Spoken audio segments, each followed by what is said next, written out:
meus queridos, graça e a paz de Cristo, mais uma vez estamos aqui para podermos darmos sequência ao nosso trabalho das séries que estamos sempre aqui, todas as semanas, trazendo para os irmãos.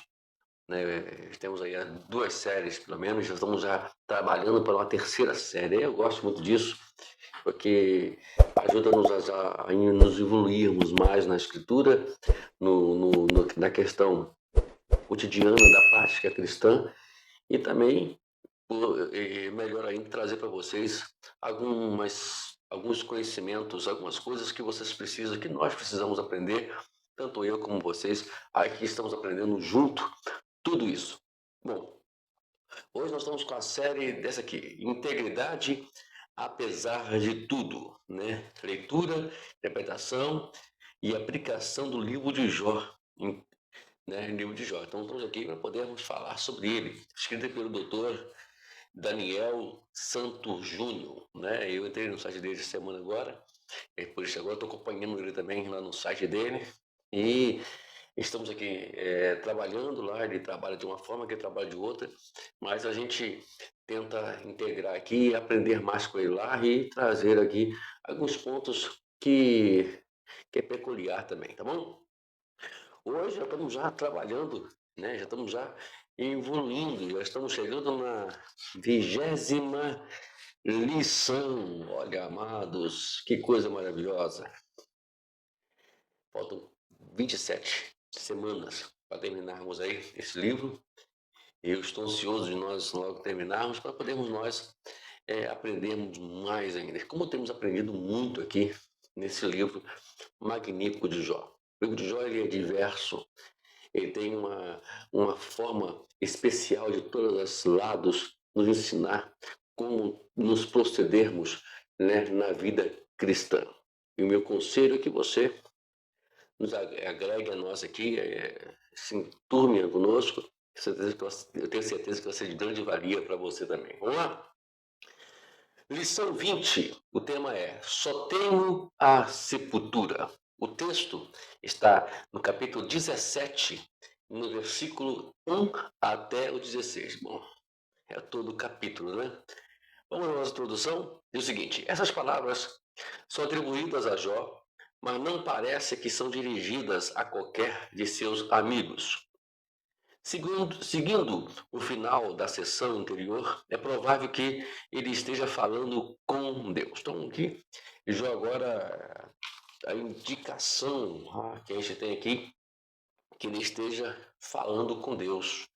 Então, a gente vai aprender um pouquinho aqui sobre esse capítulo hoje, que é um capítulo muito interessante. Hoje eu estou aqui com o meu computador, graças a Deus, arrumamos aqui, e hoje eu posso usar aqui eu não sei falar o nome desse aplicativo não, mas é um aplicativo que aqui não precisa a gente ficar abrindo o Bíblia para cá, abrindo o Bíblia para lá, a não ser que a gente não tenha certeza onde está escrito, A gente vai procurar, mas a Bíblia está aqui e o computador aqui com o aplicativo aberto na Bíblia, Nós temos aqui várias versões, a gente vai tentar utilizar algumas delas hoje, em nome de Jesus. Vamos lá, vamos aos comentários? Esse capítulo contém as palavras de Jó, que descrevem seu processo lento e crescente de definhamento espiritual. Em sua estimativa, ele está num ponto que não há mais retorno. Por detrás dele jaz destruição, toda a sua família e tudo que ele tinha, incluindo a sua saúde, e ao seu redor, neste momento, ele contempla apenas zombadores e pessoas escarnecendo de sua situação. E no futuro bem próximo, ele consegue enxergar somente a sepultura que lhe aguardando. Mas quanto mais ele terá de suportar antes de Deus entender que a sua motivação já foi testada o suficiente. Quanto mais ele será capaz de suportar. Aí, só quem sabe é Deus, Só quem sabe o prazo de nós passarmos pelas nossas provações, pelas nossas diversidades, só Deus sabe. E aqui Jó não tinha ciência de nada, não sabia por que estava passando por essa situação. Imagine o prazo, né, que ele teria ou que tem de terminar tudo isso. Tudo que nós queremos, é claro, nesse momento, como nós estamos, talvez alguém está nos vendo, esteja passando por uma adversidade, talvez está perguntando, mas pastor, até quando a gente vai terminar isso? Até quando termina isso? Fique tranquilo, Deus sabe de tudo. Como Deus sabia que era de Jó, Jó pensava que não ia suportar. Tanto a lição de hoje vai nos dar as ideias que Jó, ele esperava somente uma coisa, a morte. Não tinha mais o quê. Tem coisas que não tem jeito. Tem um momento na nossa vida que a gente só espera a morte, nada mais do que isso, né?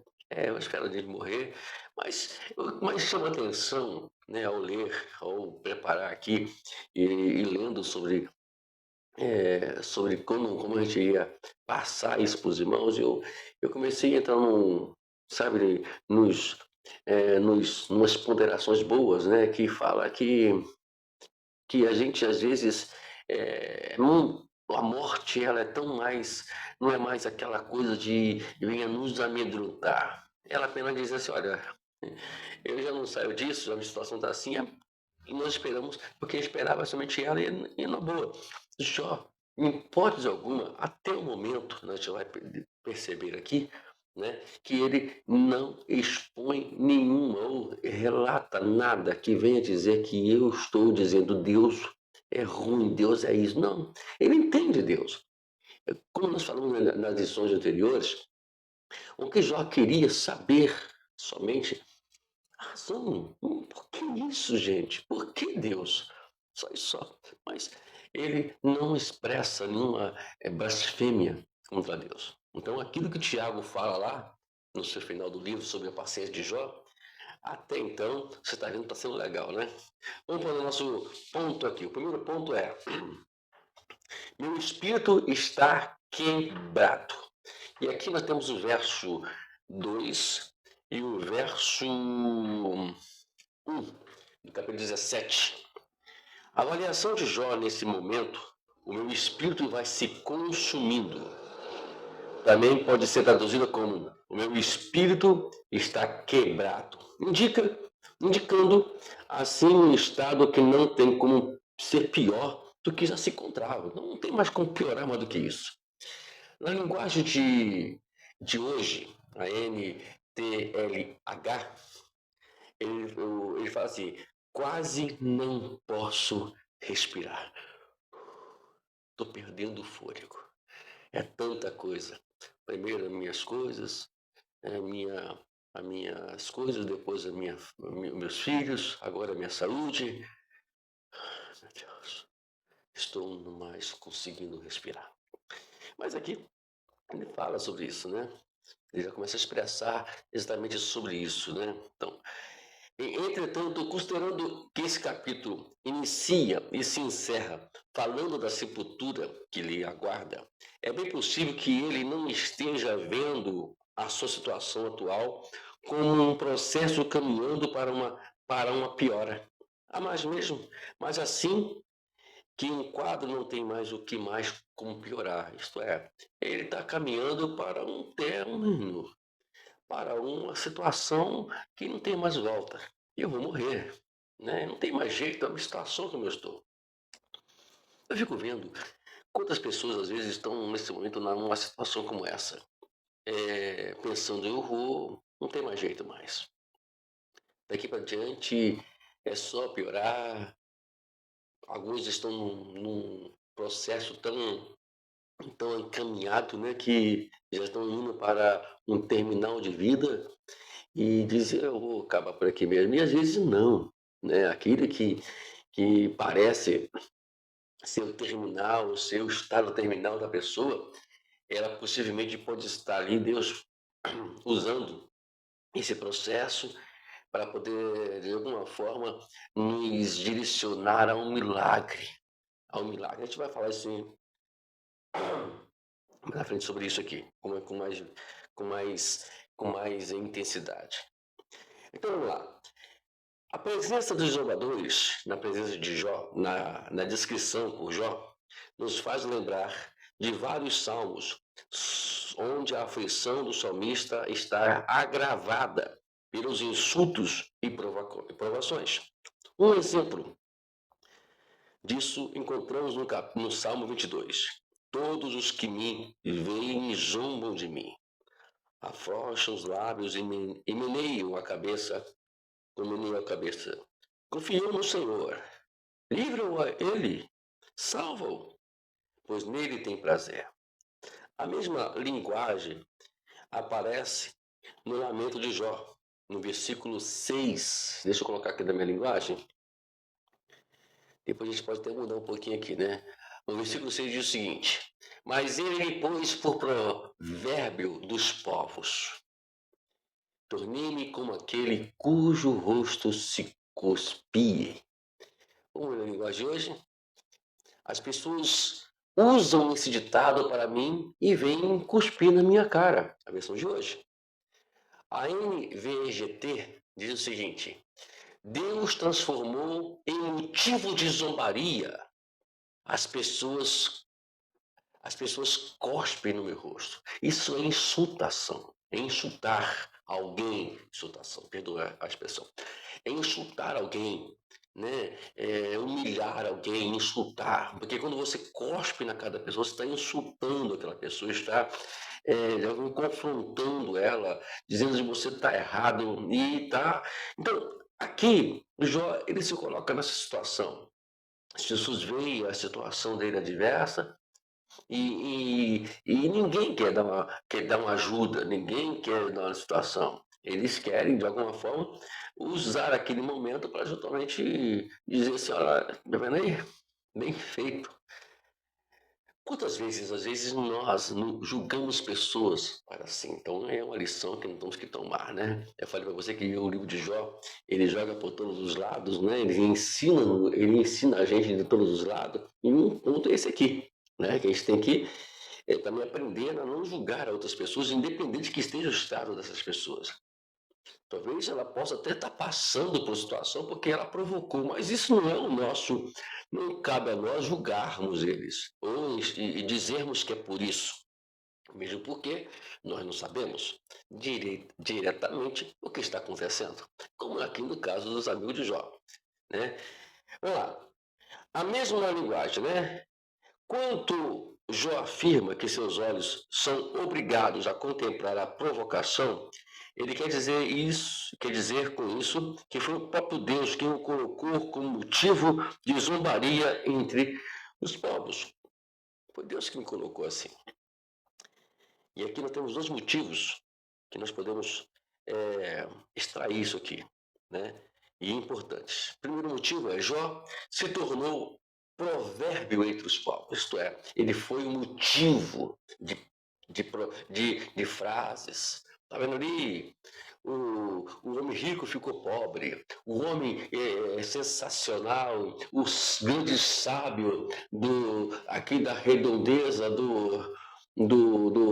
da região agora se tornou pó, está em cacos e está todo, como diz o meu amigo, uma linguagem do meu amigo Silvio, todo escangalhado. E assim vai. Quantas pessoas, quantas vezes somos julgados dessa forma? Quando nós passamos por adversidade, mas a questão já que Jó, ele estava agora, sabe, relevando toda essa situação. E a conversa dele agora é com Deus. Então, esse é outro ponto também muito importante para nós avaliarmos nossa vida no dia a dia cotidiano, é que a gente precisa analisar isso e dizer assim, agora a minha vida é com Deus, a minha conversa é com Deus. Eu não tenho mais que conversar com ninguém sobre casos e casos e casos. Né? Deixa eles me julgarem. Temos ainda um segundo ponto, que é importante também. E às vezes, né, quantas pessoas viam Jó, viu a vida de Jó, o exemplo do homem, né? Talvez, bom, como Deus testemunhou dele, ele provavelmente era uma pessoa caridosa, bondosa, uma pessoa que ajudava as pessoas, uma pessoa que tinha um perfil de liderança muito grande na região, e de repente, do nada. Às vezes somos vistos assim, pastor, ninguém mais quer falar comigo. Isso é normal, né? Tem pessoas que, infelizmente, como diz uma canção, esqueci o nome do cantor agora, que essas pessoas se afastaram de você, não foi ela que se afastou, foi Deus que Deus, elas se afastaram porque Deus te mostrou que elas nunca foram seus amigos. Então, existem essas questões também. Graças a Deus por isso. Se eles se afastaram de você, dê glória a Deus por isso, porque prova piamente que nunca foram seus amigos. Amigos, eles não deixam as pessoas, independente da adversidade ou da situação que você esteja passando. Ao contrário, eles vão sempre estar ao seu lado, não lhe julgando, mas lhe ajudando a crescer. Então, por isso, essa é a questão. Né? Amigos não largam você. Amigos abraçam você de todas as maneiras possíveis. Está entendendo? Então, são situações como essas que a gente precisa entender. Vamos lá, tem mais aqui ainda, tem o segundo. A segunda situação, né? O segundo ponto. Jó se tornou, antes que o livro viesse a ser concluído, num exemplo a não ser seguido. O fato é de aqueles que não tinham conhecimento da situação de Jó se vieram o direito de extravasar sua indignação, cuspindo sua face, revela uma decepção. Qual seria o motivo dessa decepção? A decepção certamente tem a ver com o juízo emitido por seus amigos, atribuindo algum pecado oculto com razão ao seu sofrimento. Imagine só. Né? Aqui, no caso aqui, o Jó, ele não tinha cometido pecado, mas nós cometemos pecados. Quando você estiver deparando com um amigo seu que cometeu um erro gravíssimo, seja qual for o tamanho do erro, nunca o julgue pelo seu erro. Julgue por aquilo que ele pode ser a partir do seu erro. Ajudando ele a crescer, ajudando ele a evoluir, a largar, a continuar. Esse é o nosso trabalho, não julgá-lo. E às vezes é isso, né? A decepção é tão grande que a gente sabe que isso existe, né? E a gente conta com alguém, com a ajuda de alguém, e de repente aquela pessoa, ela por conta de alguma coisa que você fez, ou talvez até grave, vamos dizer assim, podemos dizer, e ela larga você de mão, não fala mais com você, ela revira as costas para você. Fique tranquilo. Provou claramente que elas nunca foram os seus amigos. Amigos não deixam amigos, independente do que aconteceu. Entendeu? Eu, particularmente, fico muito feliz por isso. Eu queria que você ficasse feliz por isso. Pastor, dói. No início dói, mas depois a gente acaba se acostumando e vê que realmente foi bênção. Né? Foi bênção. É que vemos que o Jó agora estava com o teu espírito quebrantado, abatido, né? Os seus caminhos estavam já indo, segundo a sua vontade, indo para o fim, terminando a sua trajetória da face da terra. Às vezes a gente pensa assim, acabou, né? Acabou. Porque tanto a questão física como emocional de Jó já estavam lá, já estava meio baixa, meio complicado. Mas ele foi lá. Escute aqui, né, uma coisa interessante. O que está sendo testado não é a resistência de Jó ao sofrimento, mas a sua motivação para temer a Deus. O ponto de derrota estabelecido por Satanás não foi um insulto dos povos cuspindo em seu rosto, mas um insulto de Jó em relação ao seu Deus. Jó precisa blasfemar contra Deus para a sua motivação interesseira fique confirmada. Então, tudo que eles precisavam era isso. Tudo que Satanás queria era exatamente que ele blasfemasse contra Deus. Esse era o objetivo. E às vezes aquilo que as pessoas começam a dizer de você, elas estão se instigando você. Sem elas entenderem, às vezes, sem elas perceberem, mas elas estão instigando você a blasfemar contra Deus, a blasfemar contra o Senhor. Fique na tua. Se você está vendo esse vídeo, está vendo essa palavra, fique tranquilo. Não entra nessa das pessoas e nessas pessoas que estão querendo instigar você a blasfemar contra Deus. Mesmo a situação esteja difícil, mesmo que a situação esteja doendo e as pessoas te acusando, te apontando o dedo, às vezes expondo você em algumas situações, fique tranquilo. Deus continua crendo em Deus, porque Deus é contigo. Se você continuar ali, mesmo que você errou, mesmo que você cometeu algo muito ruim, apenas simplesmente se volte para Deus. O que eles falam, o que eles julgam, não importa. Sempre será assim e sempre é assim. Não importa isso. O que importa é o que nós somos para Deus, o que Deus pensa de nós, né? Quem nos exalta é Deus. Agora, tem aquela palavra parece que foi Tiago que falou, Pedro, não lembro agora, os exaltados serão humilhados, os humilhados serão exaltados. Também não você se humilhar agora, para que Deus te exalte. Deixa eles se exaltarem, que mais tarde isso vai terminar em humilhação. Mas a verdade é, fique com Deus. Ame a Deus. Eu queria que você ficasse comigo até o final desse livro, até o final dessas lições. E com certeza, no final dela, nós temos lições muito maiores ainda do que essas que estamos aprendendo aqui. Não temos aqui o prazo, não. A Bíblia não nos dá aqui o prazo exatamente que foi a aprovação de Jó.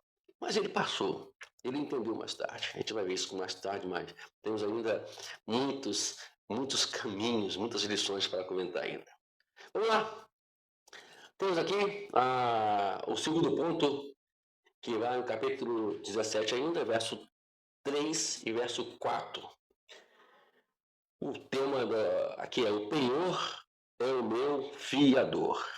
Quando pensávamos que Jó fosse finalmente ceder à pressão, suas palavras manifestam vestígios de história da esperança.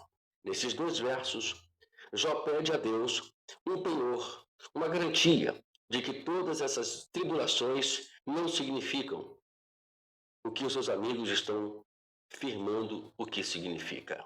Ele fala: dá-me um penhor. Na linguagem, versículo 3, na linguagem de NTHL, diz o seguinte: ó Deus, tu podes garantir o meu livramento. Tu podes garantir o meu livramento. Na NGVT, diz o seguinte: dai-me garantia de que me defenderás. Né? Dá-me garantia. E a linguagem que nós vamos que é a NAA está aqui, né? Dá, meu Deus, um penhor. O penhor é uma garantia do que tudo que Deus está prometendo a nos dar vai acontecer. Ele vai nos dar, ele é que garante isso. Então, o que mais importa, né, é o que Deus tem mostrado para nós, né? Porque de alguma forma, deixa eu te falar para você que é uma coisa muito interessante, que Deus tem nos dado esse penhor para nós no nosso dia a dia, mostrado para nós, né, como Ele quer e como Ele vai fazer, e deixando claro que Ele está na situação, está na nossa vida, na nossa vida. Então, é por isso que a gente tem que observar o que está acontecendo ao nosso redor. E você vai perceber isso. Deus tem colocado essa garantia para nós.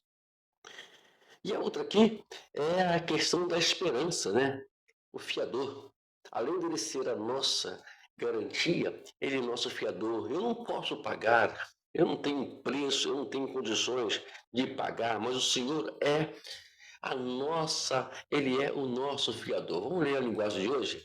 Ele fala no finalzinho, que fala: quanto mais tenho eu para ser meu fiador. Na NGVT, ele fala no finalzinho: pois ninguém me tomará, pois ninguém mais tomará meu partido, né?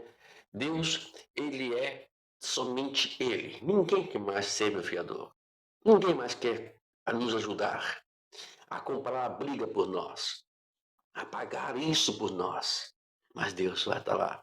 O Espírito Santo hoje, como nós entendemos, no caso aqui, Jó ainda não tinha ainda esse conhecimento do Espírito Santo, mas hoje nós temos o Espírito Santo, que é o nosso fiador, que é a nossa garantia, que é o nosso, aquele que vai pagar o preço por nós. Jesus já fez isso por nós, né? Ele é o nosso penhor, ele é o nosso fiador. Por isso você tem que começar a agradecer. E Jó, tendo pouco conhecimento que nós temos, porque nós temos muito mais conhecimento hoje. E ele, né, e hoje a experiência é uma coisa muito pessoal, né? No tempo aqui, Jó não tinha o Deus encarnado. Hoje nós conhecemos o Deus encarnado, que é Jesus Cristo. Mudou as coisas, melhorou as coisas para nós. Por isso, a minha palavra a você é que hoje, continue. Ele é o seu fiador. Fique, né? Pede ele para te ajudar nessa situação. Deixa eu ler aqui uma passagem bíblica que, que eu gosto muito de lê-la quando nós estamos nos deparando com situações que é 1 Coríntios, capítulo 10, verso 13. Observe aqui, eu vou ler na minha linguagem, eu vou ler nas três linguagens aqui hoje esse versículo, né? Na NAA, que é a minha versão que eu uso no meu dia a dia, diz, não sobreveio a vocês nenhuma tentação que não fosse humana, mas Deus é fiel e não permitirá que vocês sejam tentados além do que podem suportar. Pelo contrário, juntamente com a tentação, proverá livramento para que vocês possam a suportar. Deus não vai tirar a provação, mas Deus vai estar contigo na aprovação. Vamos ler a linguagem de hoje, a linguagem de NGVT. Olha só, vamos ler as três linguagens aqui hoje. As tentações em sua vida não são diferentes daquelas que os outros enfrentaram. Deus é fiel. Ele não permitirá tentações maiores do que vocês podem suportar. Quando forem tentados, ele mostrará uma saída para que consigam resistir. Viu? Que legal, né? Então, vamos agora a linguagem de hoje, né? É um pouquinho o texto um pouquinho mais longo, né? As tentações que vocês têm que enfrentar são as mesmas que os outros enfrentam. Mas Deus cumpre a sua promessa e não deixará que vocês sofram tentações que vocês não têm forças para suportar. Quando uma tentação vier, Deus dará força a vocês para suportá-la. E assim vocês poderão sair dela. É Deus que vai estar com você ali, te fortalecendo. Também Jó, ele não entendesse isso como nós entendemos hoje, mas ele viveu isso. Eu estava pedindo, Senhor, seja o meu fiador. Eu não sei o que está acontecendo, mas paga essa coisa para mim, me ajuda a pagar esse negócio aí que está meio difícil, né? Porque eu só posso ter crédito, né? O crédito a gente só pode ter crédito, aconteceu um caso aqui sobre isso. Posso ter crédito se alguém, né? Se alguém for o meu fiador, né? Então, no caso aqui, Deus é o nosso fiador. Deixa eu terminar aqui nesse ponto para falar que a última parágrafo que é muito interessante. O silêncio o silêncio de Deus a esse respeito não significa, portanto, uma recusa a ser seu fiador, mas uma impossibilidade lógica de ser o que ele já tinha e já vinha sendo. Ele já havia sido o fiador, né? Deus não precisa responder para você, eu sou seu fiador, conte comigo, legal, e não precisa ficar. Não, conte comigo, eu sou seu fiador. Não, Deus não precisa disso. Ele já é o nosso fiador. Ele já é o nosso fiador. Desde que nós o aceitamos, ele já está sendo fiador seu constantemente. Ele está pagando dívida. Você está tendo crédito porque Deus está ali, sendo seu fiador. Por isso, não vamos deixar que o silêncio de Deus, porque Deus, o silêncio dele quer dizer o seguinte, uma coisa que eu lia, eu vou ler aqui, Eu vou ler na minha Bíblia que eu não sei se está escrito. Eu sei que é Romanos 1, né? Eu sei que é Romanos 1. Mas eu aprendi essa lição com Paulo, quando ele direcionava essa palavra aos romanos. Aos romanos. E ele falou que é uma coisa interessante que me chamou muito a atenção. Ele falou que, deixa o verso 13, né? Capítulo 1, verso 13, que diz o seguinte: quero que vocês saibam, irmãos, que muitas vezes me propus ir visitá-los, no que tenho sido até agora impedido, para conseguir algum fruto, igualmente entre vocês. Assim também tenho conseguido entre outros gentios. E aí, no versículo 12 ele fala isso, é para que consolemos uns aos outros pelo meio da fé, a de vocês e a minha. Eu não vou, eu quero visitá-los, mas não consigo. Ainda fui impedido.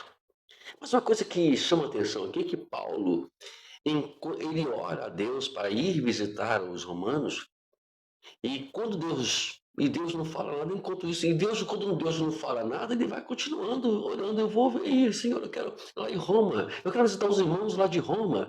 E ele impedido, e impedido. Eu não sei o que você ora, Deus vai conceder para você. Mas não pare de orar. Continue orando. Se ele não falou nada, se ele está em silêncio, é porque ele quer que você ore. Continue orando. Porque a oração, ela nos mobiliza a ficar mais próximo de Deus, nos relacionar mais com Deus. Tá aqui. Vamos terminar? Aonde está a minha esperança? A pergunta é, aonde está a sua esperança? Aonde ela se agarra, a sua esperança?